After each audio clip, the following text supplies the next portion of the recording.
Hi, this is a response to Veritas 48's video, 5 questions for atheists, and I hope you're still watching these videos. I saw there were 61 video responses so far, so I hope you get down to this one.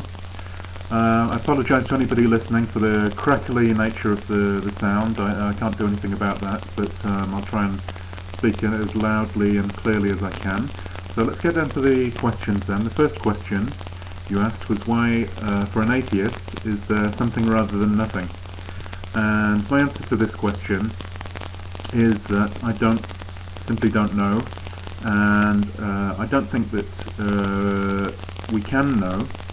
And for me this is an important part of atheism as I see it, which is the capacity, or the willingness rather, to admit that there are many things that we don't have the answer to, and there are many questions that we can't answer. And this question may be useful from a philosophical point of view, in making us see that the limits of our knowledge, but I think theists, one criticism I'd have of theists is that they want to have an answer to all questions, and all questions lead to God in the end. And I think it's far more honest to admit that there are many questions that we don't have the answer to, and that's one of them. The second question was, what's the most persuasive evidence of theism for me? And to be frank, I don't see any persuasive evidence for theism. The word evidence is usually used in a scientific context. Now, many people many theists have pointed to the order there is in the external world, the beauty of nature, and so on. What's called the cosmological argument.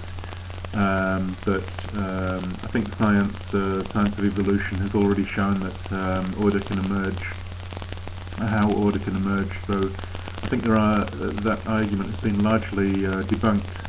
I think what's most persuasive in theism, in fact, is the feelings and the thoughts that the theists themselves are having, which I can't share. So people find it persuasive because they're having certain emotions and certain thoughts and so on. And I don't think people become theists because of something they observe in the outside world. I think it's more of an internal experience. So, as I can't share that, I don't see any persuasive evidence of theism. The third question was, how can an atheist find ultimate meaning in the world or in life? In fact, I don't really much believe in this concept of ultimate meaning. I think our lives for atheists can have meaning, but this meaning is built from the bottom up. I think it's built starting from our experiences, and even most basic of our experiences, simple pleasures, are what gives our life a meaning and make it valuable. Because I'd attach the concept of meaning to the concept of value. What is valuable has meaning for us. So, starting up from simple pleasures, but of course for humans they're not just animal pleasures, and this can involve pleasures of thinking, pleasures of friendship, pleasures of collective activity and building something together with other people, the pleasure of solidarity, political projects, and so on.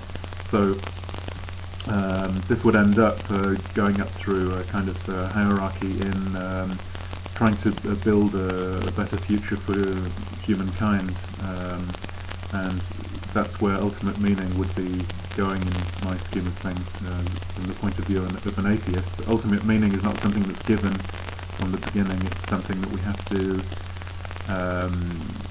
to build. We have to imagine, to build on. The fourth question was a more personal question. Was I raised in a religious environment? The answer for this is, in my case, no, not really. I'm not reacting against parental upbringing or parental values and so on. My parents were not believers when I was being raised. We did have some religion at school, religious services and so on, but I tend to think that parental influence is far greater than the influence of what happens at school. But in my case, no, I wasn't brought up in a religious environment. And the final question was, fifth question was, what for me is the end-all goal of atheism on YouTube? In other words, the videos we make, the comments atheists make, and so on. I have made a few videos explaining my own particular approach to atheism, which is quite different to quite aggressive approach of people like Pat Condell, for example. Well, for me, it's a question of expressing what I think is the truth and debating about that, and just as in the same way we debate about other questions like free will or other philosophical questions, and in the aim of just helping myself to get closer to the truth, and in making a contribution, helping other people to make up their own minds. So that would be the end-all goal of atheism. From my atheistic point of view, I do believe that there are some consequences of this. It's not just something that happens in our heads, but if you are a theist and you believe that there's an afterlife, then you're directing your energies in a certain direction, and